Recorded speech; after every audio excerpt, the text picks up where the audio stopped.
நம்முடைய விசுவாசம் எப்படிப்பட்டதாக இருக்க வேண்டும் என்று வேதம் சொல்லுகிறது. வேத வசனத்தின்படி நம்முடைய விசுவாசம் எப்படிப்பட்டதாக இருக்கணும்? இன்னைக்கு நம்முடைய விசுவாசம் எப்படிப்பட்டதாக காணப்படுகிறது? வேத வசனத்தின் அடிப்படையில நம்முடைய விசுவாசம் இருக்கிறதா என்பதை தான் நாம் இன்னைக்கு பார்க்க போகிறோம். விசுவாசம் என்பது நான் ஏற்கனவே பல முறை சொல்லியிருக்கிறேன், எல்லா நபர்களுக்கும் விசுவாசம் உண்டு. ஆனால் அந்த விசுவாசம் எல்லாமே வேத வசனத்தை அடிப்படையாக கொண்டு இருக்கிறதா? இல்லைனா உண்மையான விசுவாசம் என்று சொல்லுகிறது வேத வசனத்தை அடிப்படையாக கொண்டு இருக்க வேண்டும் என்று வேதம் சொல்லுகிறது. வேத வசனத்தை தாண்டின ஒரு விசுவாசம் அது விசுவாசம் அல்ல. நீங்க பாத்தீங்க அப்படின்னா கிறிஸ்தவ உலகத்துல பலவிதமான நம்பிக்கைகள் உள்ளவர்கள் இருக்கிறாங்க. உதாரணமாக நான் உங்ககிட்ட சொல்லியிருக்கிறேன், இந்த ஸ்தோத்திர பலி செலுத்துகிறவர்கள். சோத்திர பலி சொன்னா உடனே 1000 சோத்திர பலி சொன்னா கடவுள் அதை செய்திருவாரு, இல்லைன்னா இது நடந்துரும் அப்படின்னு நம்புகிற நம்பிக்கைக்குள்ள நபர்கள் எல்லாம் என்ன பண்றாங்க இருக்கிறாங்க. அது போல நீங்க பாத்தீங்க அப்படின்னா முட்ல நடக்கிற ஆட்கள் இருக்கிறாங்க. முட்ல நடந்து போனா சில கோயில் அப்படிப்பட்ட வழிபாடுகள் இருக்கிறாங்க. நான் ஒரு சர்ச்சில் கேள்விப்பட்டேன், அந்த சர்ச்சை தண்ணியை கழுவி குடிச்சா வியாதி குணமாகும் அப்படின்னு சொல்ற ஆட்கள் இருக்கிறாங்க. இதெல்லாம் கிறிஸ்தவங்க தான். ஒரு கூட்டத்தார் இப்படி சொல்றாங்க, சில கல்லறை, சில பரிசுத்தவான்களுடைய கல்லறையில போய் ஜெபம் பண்ணிட்டு வந்தா விடுதலை வரும் அப்படின்னு சொல்ற ஆட்கள் இருக்கிறாங்க. சில நபர்கள் பாத்தீங்கன்னா சில கூட்டங்கள்ல போனா, சில போதகர்கிட்ட போனா எனக்கு விடுதலை வரும், அற்புதம் நடக்கும் அப்படி நம்புற ஆட்கள், அப்படி நம்பி ஓடுகிற ஆட்களும் இருக்கிறாங்க. இன்னைக்கு விசுவாசம் என்பது கிறிஸ்தவ உலகத்துல தெளிவற்ற ஒரு நிலையில காணப்படுகிறத நம்ம பார்க்க முடியுது. ஒரு தெளிவான வேத வசனத்தின் அடிப்படையில் இருக்கிற விசுவாசமானது இன்னைக்கு என்ன பண்ணிக்கிட்டு இருக்குது? குறைஞ்சிக்கிட்டு இருக்கு. ஏன்னா இன்னைக்கு இருக்கிற உலகத்துல பரிசுத்தவான்கள், தேவனுடைய ஊழியர்கள் கூட தேவையற்ற போதனைகளை, அதாவது வேதாகமத்தை சரியாக படித்து தியானித்து உணர்ந்து அதனுடைய அர்த்தங்களை புரிந்து கொண்டு அது தேவ சமூகத்தில் காத்திருந்து அந்த வார்த்தை எப்படி போதிக்கணும்னு கேட்டு போதிக்காதபடி, இல்லைன்னா கற்றுக்கொண்டு அது தெளிவடைந்து போதிக்காதபடி இன்னைக்கு இருக்கக்கூடியதான மேக்சிமம் போதகர்கள் அப்படிதான் என்ன பண்ணிட்டு இருக்கிறாங்க? போதனை பண்ணி கொண்டு இருக்கிறாங்க. அப்போ விசுவாசம் என்கிற பெயர்ல எதையோ ஒண்ணு பண்ணிட்டு அது எல்லாம் விசுவாசம் அப்படின்னு நாம என்ன பண்ணக்கூடாது, சொல்லக்கூடாது. அது ஒன்றும் விசுவாசம் அல்ல. அப்படிப்பட்ட விசுவாசத்தை தேவன் என்ன பண்ண மாட்டார், ஏற்றுக்கொள்ள மாட்டார். இப்போ உதாரணமா ஒரு பொருத்தனை பண்ணி கொள்ளுகிறோம் அப்படின்னு வச்சுக்கலாம். அப்போ அந்த பொருத்தனை நல்லதுதான், பைபிள் படி ஒரு பொருத்தனை பண்றது நல்லது. ஆனால் ஒரு பொருத்தனை பண்ணி அந்த பொருத்தனையினாலே ஒரு விடுதலை வரும், ஒரு ஆசீர்வாதம் வரும் அப்படின்னு சொல்லி நாம வேண்டிக் கொண்டால், நம்முடைய ஆவிக்குரிய வாழ்க்கையில் சரியில்லாமல் இருக்கும்போது, பரிசுத்தம் இல்லாமல் இருக்கும்போது, தேவனுக்கு பிரியம் இல்லாமல் வாழ்ந்து கொண்டிருக்கும் போது தேவன் செய்வாரா? ஒரு மேகசின்ல நீங்க பாத்தீங்கன்னா அங்க சொல்லப்பட்டிருக்கிறது, 2000 ரூபாய் கொடுத்தோம், எனக்கு ஆண்டவர் 20,000 ரூபாய் கொடுத்தாரு அப்படின்னு சொல்லி எடுத்திருக்கிறாங்க. நான் 50,000 ரூபாய் கொடுத்தேன், ஆண்டவர் எனக்கு 5 லட்சம் ரூபாய் கொடுத்தாரு அப்படின்னு சாட்சி சொல்ற ஆட்கள் இருக்கிறாங்க.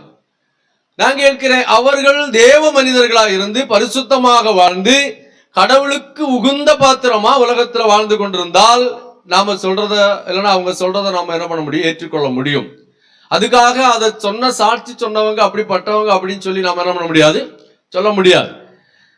ஆனால் சில நபர்கள் அதை என்ன பண்ணிட்டு இருக்கிறாங்க, எடுத்துக்கிட்டு அப்ப கடவுளுக்கு ஒரு அமௌண்ட் கொடுத்துட்டோம் அப்படின்னா அந்த அமௌண்ட் பெற்றுக்கொண்ட பிற்பாடு அவர்கள் என்ன பண்ணலாம், ஆசீர்வாதங்களை தேவனுடைய சமூகத்திலிருந்து பெற்றுக்கொள்ளலாம் அப்படின்னு சொல்லி அவங்க என்ன பண்ணலாம், நம்பலாம். இப்படி நிறைய விசுவாசிக்கிற நபர்கள் என்ன பண்றாங்க, இருக்கதான் செய்யறாங்க. இந்த உலகத்துல பாத்தீங்க அப்படின்னா கிறிஸ்தவ உலகத்துல அப்படிப்பட்ட விசுவாசம் உள்ள நபர்கள் இருக்கிறாங்க. நம்முடைய வேதத்தை படிக்கிறவங்க நாள் பார்க்கிறாங்க, ஜாதகம் பார்க்கிறாங்க, நல்ல நேரம் கெட்ட நேரம் பார்க்கிறாங்க, அமாவாசையை கணிக்கிறாங்க இல்லையா? எத்தனையோ நபர்கள் வீடு பிரதிஷ்டைக்கு இந்த நாள்ல தான் பிரதிஷ்டை பண்ணணும்னு சொல்றாங்க, திருமணத்தை இந்த நாளில தான் வைக்கணும் அப்படிங்கிறாங்க இல்லையா? இருக்கிறாங்களா இல்லையா? நம்ம ஆட்கள் ரிச்சிக்கப்பட்ட பரிசுத்தவான்கள் எல்லாம் அப்படி பண்ணிட்டு தான் இருக்கிறாங்க. அப்போ இவர்கள் எல்லோரும் வேத வசனத்தை சரியாக ஆராய்ந்து புரிந்து கொள்ளாததுனால அவர்கள் என்ன பண்றாங்க? அவங்க இஷ்டப்படி ஏதாவது ஒண்ணு என்ன பண்ணிட்டு இருக்கிறாங்க, செஞ்சுட்டு இருக்கிறாங்க. இப்ப வேத வசனத்தின்படி அந்த விசுவாசமானது விலையேறப்பட்ட விசுவாசமா இல்லைன்னா அந்த விசுவாசம் சரியானதா அப்படின்னு பார்த்தா இல்ல. அப்போ வேத வசனத்தின்படி விசுவாசம் அப்படின்னா என்ன?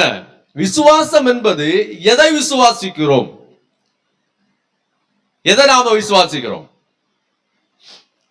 முதல்ல நாம எதை விசுவாசிக்கிறோம்? பைபிளை விசுவாசிக்கிறோம்.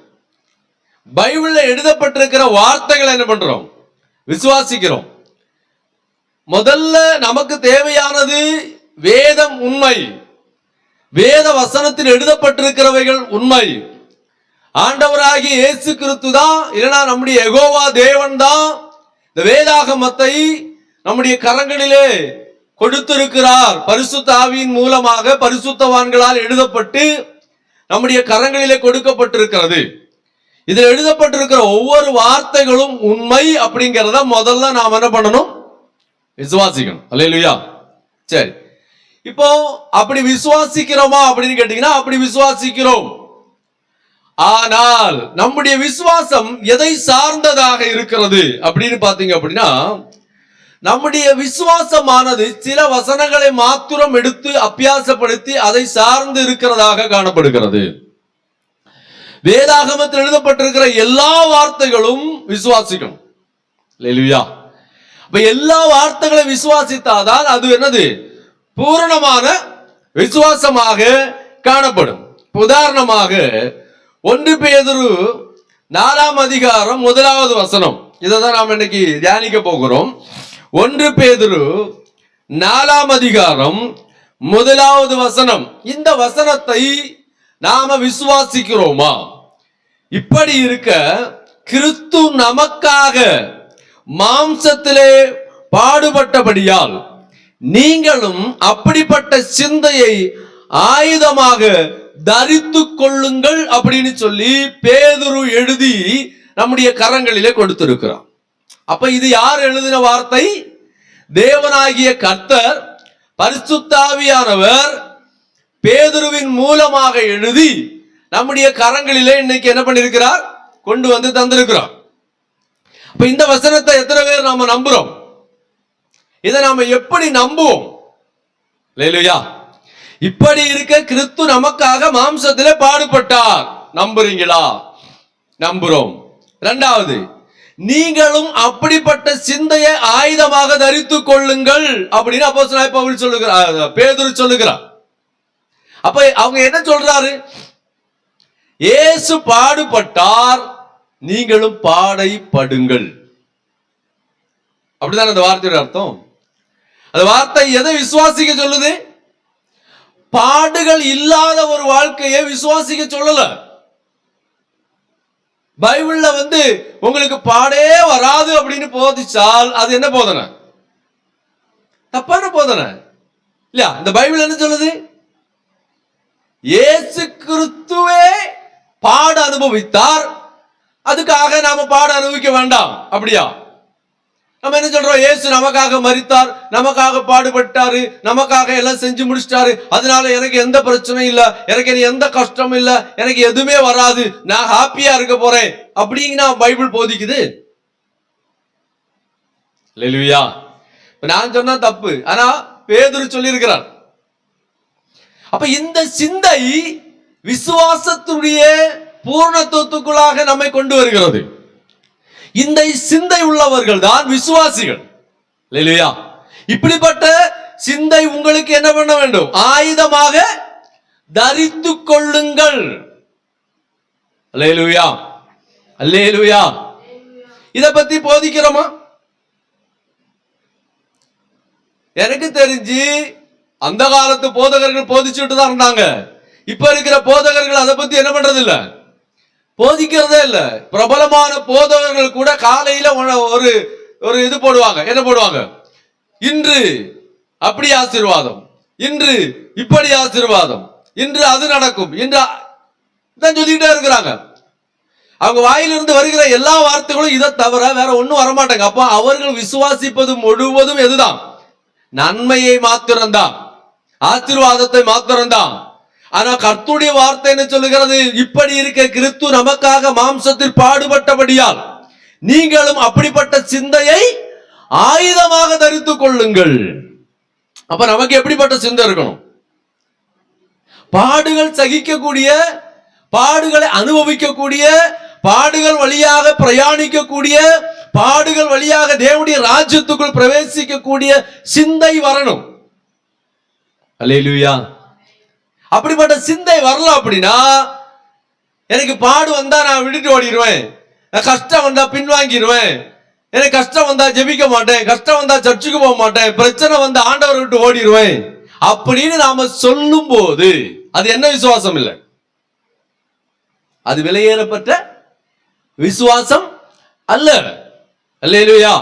பாருங்க, அந்த உலக மொழிபெயர்ப்பு, அதாவது கிரேக்க மொழியிலிருந்து மொழிபெயர்த்ததான அந்த மொழிபெயர்ப்புல என்ன சொல்லப்பட்டிருக்கு அப்படின்னா, கிறிஸ்து ஒரு மனிதராக இருந்தபோது பாடுகளை அனுபவித்தார், அதனால் அவர் காட்டிய அதே மனப்பான்மையை நீங்களும் காட்டுங்கள். ஏனென்றால் பாடுகளை அனுபவிக்கிறவன் பாவம் செய்வதிலிருந்து விலகி இருக்கிறான். பாருங்க, பாடுகளை அனுபவிக்கிறவன் பாவம் செய்வதிலிருந்து விலகி இருக்கிறான். அப்போ இந்த பைபிள, இந்த வசனத்தை நாம விசுவாசிக்கிறோமா? அல்லேலூயா. விசுவாசிங்க விசுவாசிங்கன்னு எதை சொல்லி போதிச்சுட்டு இருக்கிறோம்? விசுவாசிங்க, எல்லாம் நடந்துரும். நான் சொல்றேன், நடக்கும். கடவுளால் நடக்காத ஒண்ணுமே இல்ல, தேவனால் ஆகாத காரியம் ஒன்றும் இல்ல. ரெண்டையும் விசுவாசிக்கணும். தேவனிடத்திலிருந்து நன்மையை பெற்றுக் கொள்ளும் போது சில நேரங்களில் சில காரியங்கள் நமக்கு எதிராகவும் இருக்கும், சில பிரச்சனை இருக்கும், சில போராட்டங்கள் வழியாக நாம கடந்து போக வேண்டியது இருக்கும். அந்த சூழ்நிலையிலும் ஆண்டவரை நாம விசுவாசிக்கணும். அல்லேலூயா. அப்படி விசுவாசிக்கிறவர்கள் தான் யாரு? உண்மையான விசுவாசி. அல்லேலூயா.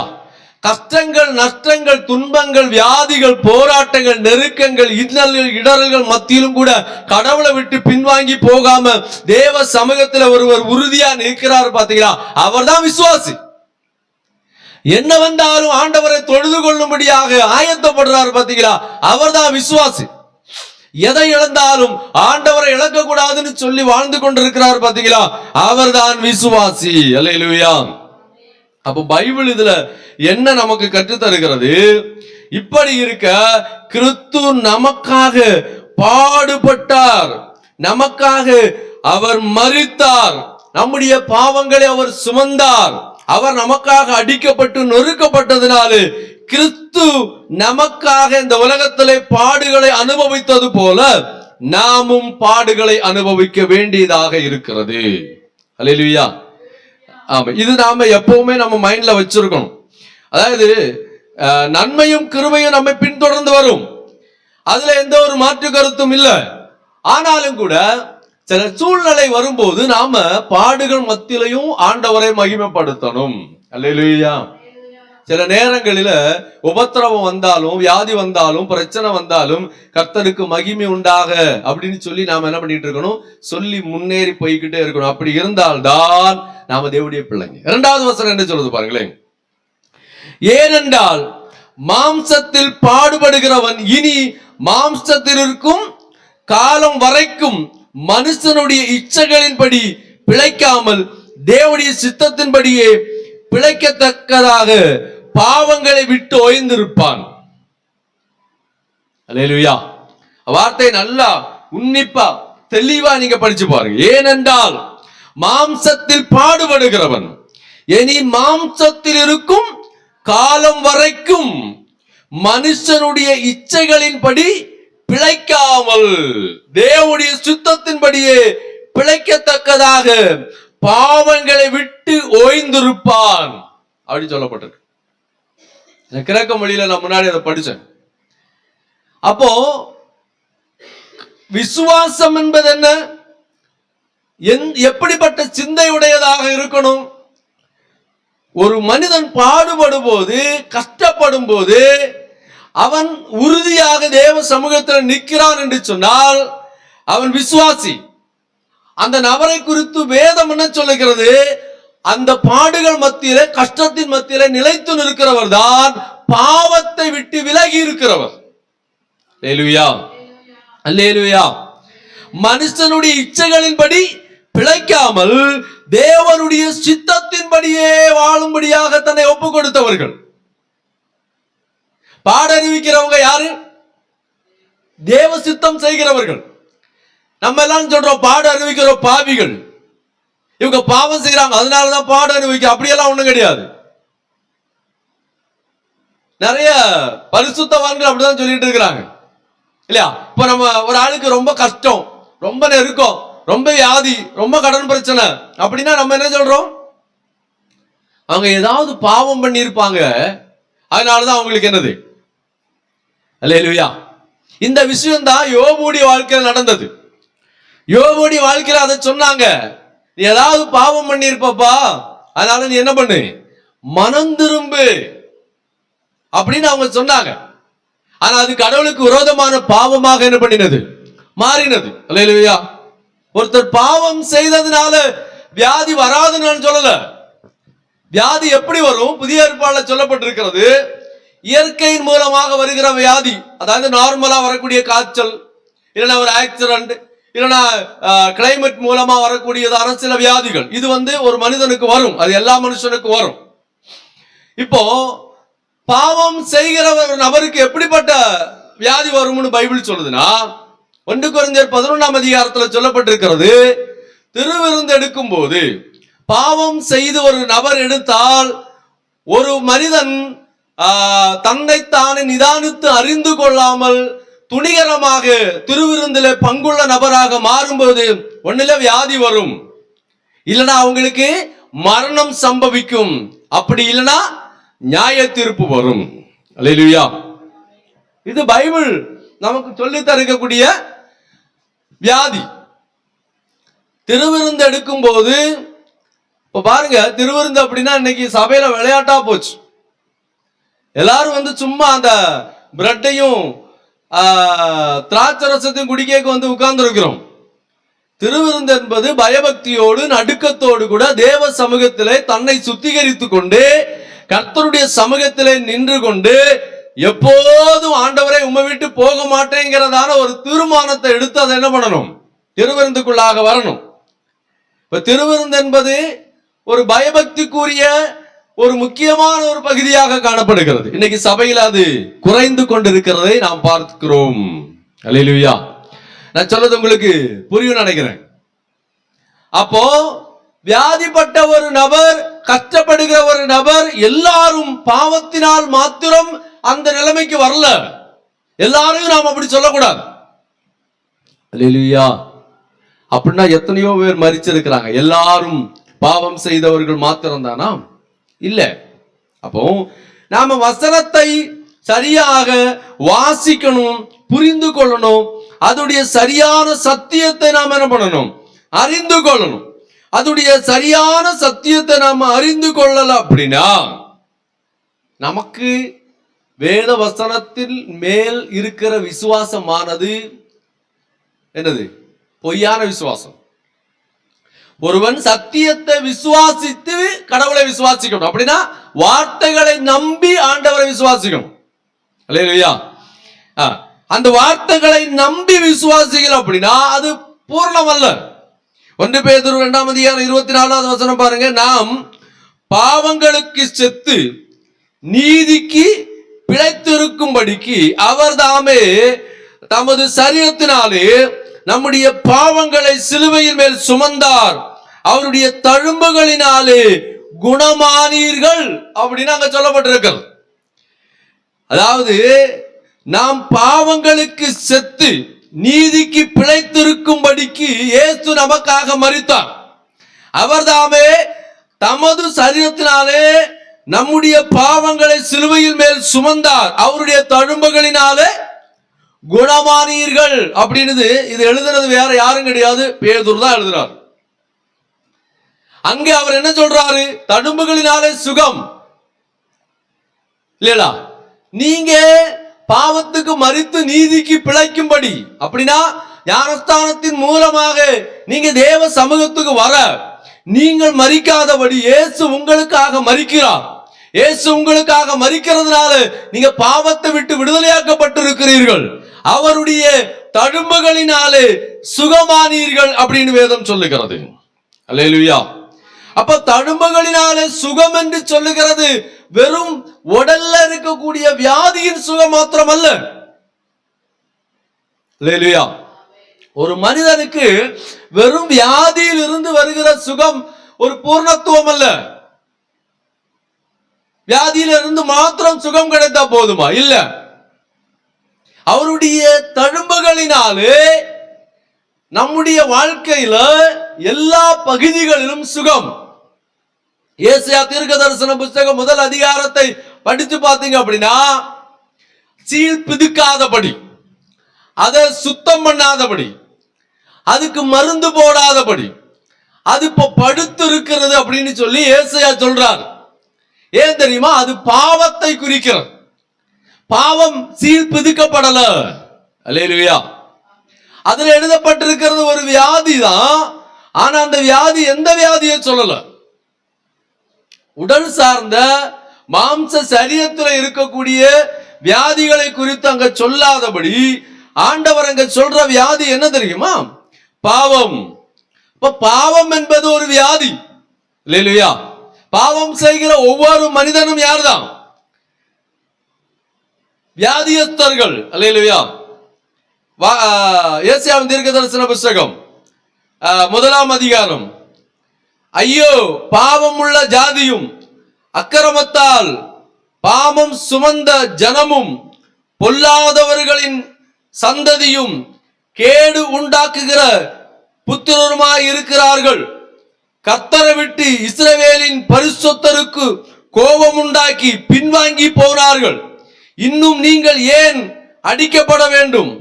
அதிகமாய் விலகி போகிறீர்களே. தலையெல்லாம் வியாதியும் இருதயமெல்லாம் வளர்ச்சியுமாய் இருக்கிறது.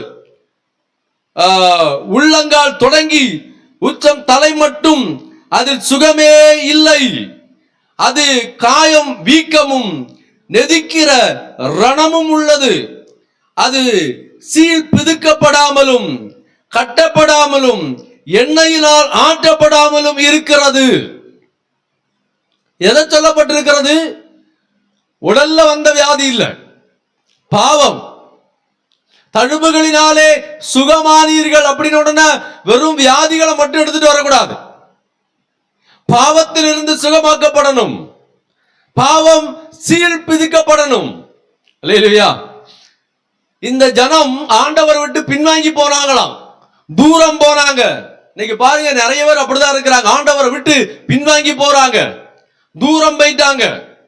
அல்லேலூயா. பாருங்க, ஐயோ பாவம் உள்ள ஜாதியும் அக்கிரமத்தால் பாரம் சுமந்த ஜனமும் பொல்லாதவர்களின் சந்ததியும் கேடு உண்டாக்குகிற புத்திரருமாய் இருக்கிறார்கள். கர்த்தரை விட்டு இஸ்ரவேலின் பரிசுத்தருக்கு கோபம் உண்டாக்கி பின்வாங்கி போனார்கள்.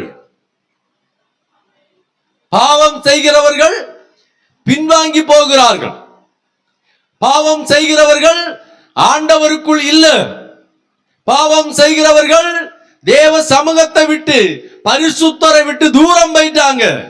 அவங்களுடைய பாவம் வேதம் சொல்லுகிறது, உச்சம் தலையிலிருந்து உள்ளம் கால் வரையிலும் வீக்கம், ரணம், சீல் பிதுக்கப்படல. அல்லேலூயா. இன்னைக்கு சீல் பிதுக்கிற மெசேஜ் எல்லாம் எங்க கிடையாது, சபையில இல்ல. சீல் பிதுக்கப்படணும், பாவம் சுட்டி காண்பிக்கப்படணும், பாவத்தை போதிக்கணும், பாவத்தை குறிக்கிறதான விழிப்புணர்வு ஜனங்களுக்கு வரணும். அல்லேலூயா. அது வரல. அதனாலதான் அவங்களுடைய உச்சம் தலையிலிருந்து உள்ளம் கால் வரையில் வீக்கமா இருக்கிறது அப்படின்னு ஏசாயா சொல்றாரு. இன்னைக்கு இருக்கிற நிலைமை, கிறிஸ்தவர்களுடைய நிலைமை அப்படிதான் இருக்கு. சீல் பிதிக்கப்படல, பாவத்தை விட்டு வெளியே வரல. சில பாவம் இருந்தா அந்த பாவத்தை என்ன பண்ணணும்? சீல் பிதிக்கணும். நமக்கு நல்லா தெரியும், ஒரு உடம்புல ஒரு காயப்பட்டு இருந்தால் அந்த காயம் வீக்கமாகி அது சீல் வரும் இல்லடா. அது சீல் வரும்போது அதை நம்ம டாக்டர்கிட்ட கொண்டு போனா அவங்க பிதுக்குவாங்க இல்லையா, நமக்கு வலிக்கும். அதை பிதுக்கி அதுல காயத்துக்கான எண்ணெய் மருந்த போடுவார்கள். போட்டு கட்டினால்தான் சுகமாகும். அப்போ ஒரு போதகருடைய வேலை என்ன? ஜனத்தை நடத்துகிற போதகருடைய பிரசங்கம் எப்படிப்பட்டதாக இருக்கணும்? சீல் பிதுக்கப்படுகிற போதனை இன்னைக்கு இல்ல. மக்களை மேல் பூசி, மேல மட்டும் பெயிண்ட் அடிச்சு இல்லடா ஒரு டெக்கரேஷன் பண்ணி, கர்த்தர் சொல்லுகிறார் ஒண்ணுக்கு உங்களுக்கு குறை வராது, ஆசீர்வாதம் மழை வரும். அல்லேலூயா. இப்படியே சொல்லி சொல்லி சொல்லி சொல்லி ஜனங்களை பாவத்துக்குள்ளாக அவர்கள் என்ன பண்றாங்க? மூழ்கடிக்கிறாங்க. பெயிண்ட் அடிச்சு பாவத்தை மறைக்கிறார்கள். இன்னைக்கு இருக்கிற நிலைமை தான். இன்னைக்கு இருக்கிற கிறிஸ்தவ சபையில எல்லாம் அதான் ஓடிக்கிட்டு இருக்கு. ஏதாவது ஒரு சர்ச்சை, நான் சொல்றேன் இருக்கு, இல்லைன்னு நான் சொல்லல, சத்தியத்தை பேசுகிற போதகர்கள் இருக்கதான் செய்யறாங்க. ஆனா அவங்கள ஒன்னும் வெளியே பார்க்க முடியல. அவங்கள ஒரு முறை ஒரு சர்ச்சை கூப்பிட்டா அப்புறம் அடுத்த முறை கூப்பிட மாட்டாங்க. என்கிட்ட ஒரு பாஸ்டர் சொன்னார், பாஸ்டர் நீங்க இப்படி எல்லாம் பேசினா உங்களுக்கு ஸ்டேஜ் கிடைக்காது. நான் சொன்ன ஸ்டேஜுக்காக பிரசங்கம் பண்ண வேண்டிய வேலை என்னுடைய வேலை கிடையாது. கடவுளுக்காக பிரசங்கம் பண்ண வந்திருக்கிறேன். அல்லேலூயா. ஸ்டேஜ் கிடைக்குங்கிறதுக்காக பிரசங்கம் பண்ணக்கூடாது. ஒருத்தர் நாளை என்ன கூப்பிடணுங்கிறதுக்காக அங்க பெயிண்ட் அடிச்சுட்டு வரக்கூடாது. அல்லேலூயா. அது பிரசங்கம் அல்ல. பைபிள் சொல்லுகிறது சீல் பிதுக்கப்படணும். பாவம் பிதுக்கப்படும் போது வலிக்கும். இப்ப எனக்கா இருந்தாலும் அப்படிதான். இப்ப நீங்க என் பாவத்தை சொல்லும் போது எனக்கு கொஞ்சம் வலிக்க தான் செய்யும் இல்லடா. அப்ப நான் என்ன பண்ணணும்? நான் சீல் பிடிக்க ஒப்பு கொடுக்கணும். அல்லேலூயா.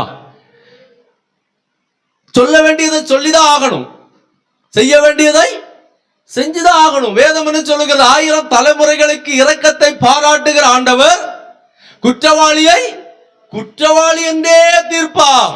அப்ப இரக்கமுள்ள தெய்வம் குற்றத்தை சரிப்படுத்துகிறவர் அல்ல. குற்றவாளியானால் குற்றவாளியை குற்றவாளி என்றே தீர்ப்பார். ஆனா இரக்கமுள்ள ஆண்டவர் தான். 1000 தலைமுறைக்கு இரக்கமுள்ள ஆண்டவர் தான். அல்லேலூயா. பாருங்க, இந்த இடத்துல அந்த வார்த்தைகள் எவ்வளவு தெளிவாக எழுதி தேவன் நம்முடைய கரங்களை கொடுத்து, இப்படிப்பட்ட வார்த்தைகள் எடுத்து பேச மாட்டேங்கிறாங்க. எங்கடா ஆசீர்வாதம் இருக்கு? அதை கண்டுபிடிச்சிட்டு கர்த்தர் சொல்லுகிறா வாளாக்காமல் தலையாக்குவா, 100 மடங்கு ஆசீர்வாதம், நிரம்பி வழிகிற ஆசீர்வாதம், அமைக்கு குலுக்கி சரிகிற ஆசீர்வாதம். இதையே பேசி பாவத்தை குறித்ததான உணர்வு ஜனங்களுக்கு கொடுக்காம, பாவத்தை குறித்ததான விழிப்புணர்வு கொடுக்காம ஜனங்களை நரகத்துல கொண்டு தள்ளும்படியாக பிசாசானவன் சில போதகர்களை எடுத்து கையில பயன்படுத்திட்டு இருக்கான். அடிக்கிற பிள்ளைதான் ஒழுங்கா வளரும். அடி வாங்காத பிள்ளை வளருமா? வீட்டுல அப்பா அம்மா அடிக்காத பிள்ளைய வெளியே யாராவது அடிப்பாங்க, இல்லைன்னா டீச்சர் அடிப்பாங்க, இல்லைன்னா நாளைக்கு ஒரு நாள் அந்த பிள்ளை அடி வாங்கிட்டு வரும் கண்டிப்பா. ஏன் தெரியுமா? வீட்டுல அடிச்சு வளர்த்துனா வெளியே அந்த பிள்ளை ஒழுங்கா வளரும்.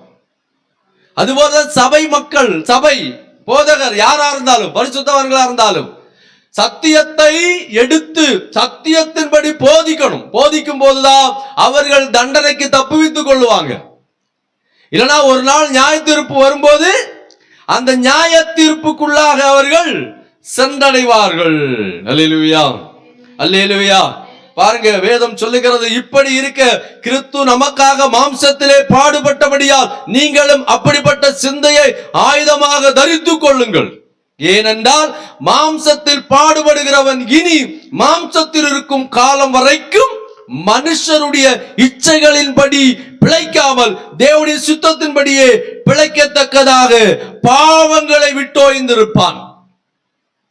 மனுஷனுடைய இச்சையின்படி வாழ்கிறவன் பாவம் செய்கிறவன். அப்படிதான் பைபிள் சொல்லுது. அல்லேலூயா.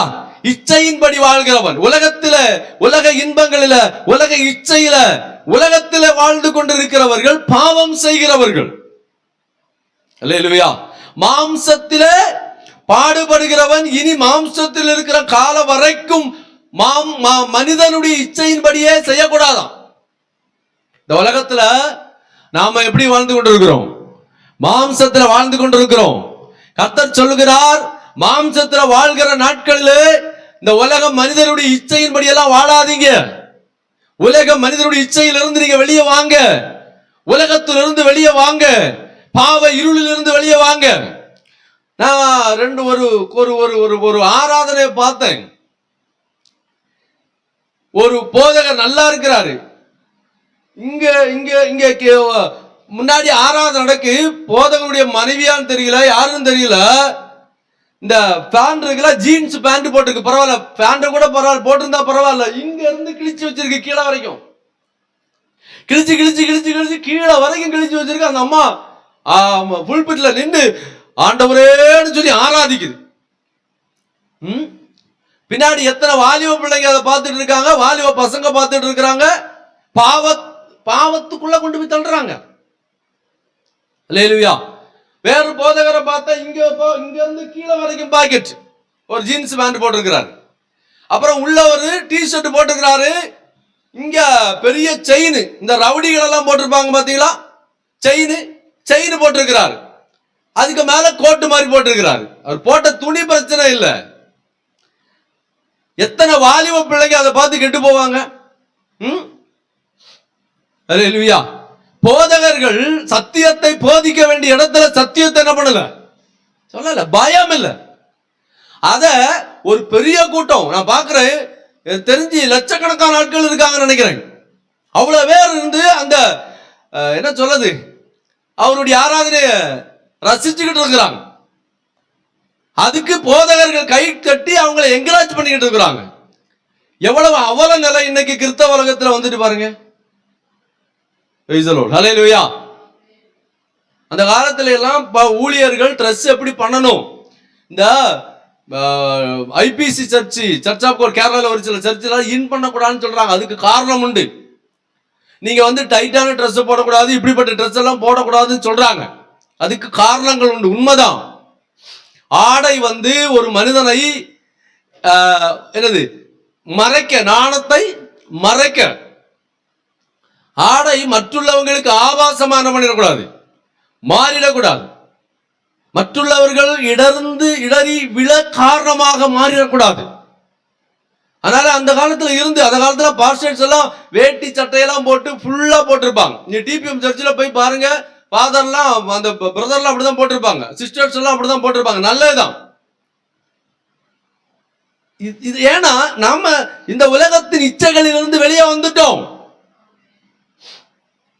இப்ப பாருங்க, கம்மல் போட்டிருக்காங்க. கம்மல் இப்ப வளைய கம்மலா போட்டிருக்காங்க, பெரிய வலை டயர் மாதிரி போட்டிருக்காங்க. அது கேளா இங்க வர தொங்கும். கிறிஸ்தவ சகோதரிகள் அவங்க தான் புல்பிட்ல நின்று ஆரார் நடத்திட்டு இருக்கிறாங்க. சீழ்பிதிக்கப்படாதவர்கள், உலக இச்சையிலிருந்து வெளியே வராதவர்கள். அவங்க உலகத்தை இழுக்குது. அடுத்தவங்க கிழிஞ்ச ட்ரெஸ் போட்டிருக்கிறத பார்த்து எங்க இருந்து வந்துச்சு? இதெல்லாம் மத்தவங்க போட்டதை பார்த்து இவ்வளவு பெரிய செயினை போட்டிருக்கிறார், ரவுடி மாதிரி இருக்குது. நிறைய பைபிள் சொல்லுது ஆண்கள் முடியை வளர்த்த கூடாது. நிறைய பாடல் மியூசிக் போடுற கிறிஸ்தவ பாடகர்கள் எங்க வர முடி வளர்த்து போட்டிருக்கிறாங்க, பின்னாடி வளர்த்து போட்டிருக்கிறாங்க. ஒரு ஆள்லாம் பதில் இப்படி இருக்குது முடி. அவர் பாட்டை பாடி நம்ம ஆராய்ச்சிட்டு இருக்கிறோம். அவ்வளவு கேவலமான நிலைமைக்கு இன்னைக்கு என்ன பண்ணி இருக்கிறது. அப்ப விசுவாசம்னா என்ன? எதை சார்ந்து இருக்கிறது நம்முடைய விசுவாசம்? அல்லேலூயா. மக்கள் இன்னைக்கு இருக்கிற நிலைமையை நீங்க பாத்தீங்க அப்படின்னா, கிறிஸ்தவம் நான் சொன்னோம்ல, கிறிஸ்தவத்துடைய நிலைமை அவ்வளவு நிலைமையாயிட்டு. சில வேத அறிவில்லாதவங்க கையில போய் மாட்டி சினிமா பாட்டை உள்ள கொண்டு வந்து, சினிமா பாட்டை வீட்டுல பாடிட்டு போ, பிரச்சனை இல்லை, அது அவன் தனிப்பட்ட விருப்பம். சபையில கொண்டு போய் சினிமா பாட்டை பாடி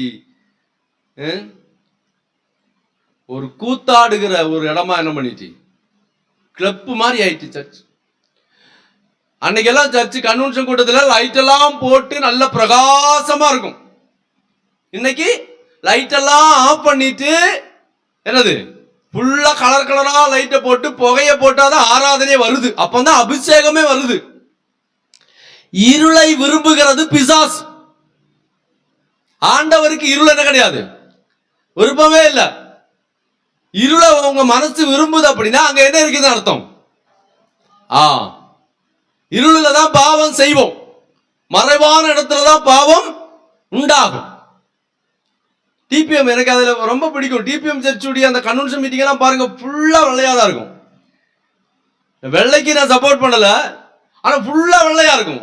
ஃபாதர் வெள்ளை, சிஸ்டர் வெள்ளை, ஸ்டேஜ் வெள்ளை, ஃபுல்லா பந்தலே வெள்ளையாதான் இருக்கும், வெள்ளை வெள்ளையேன்னு இருக்கும். பரிசுத்தம் அப்படிங்கிறது இல்ல அந்த வெள்ளையில, அதை நான் சொல்லல. ஆனால் பாருங்க, ஒரு காலத்துல அப்படிதான் இருந்துச்சு.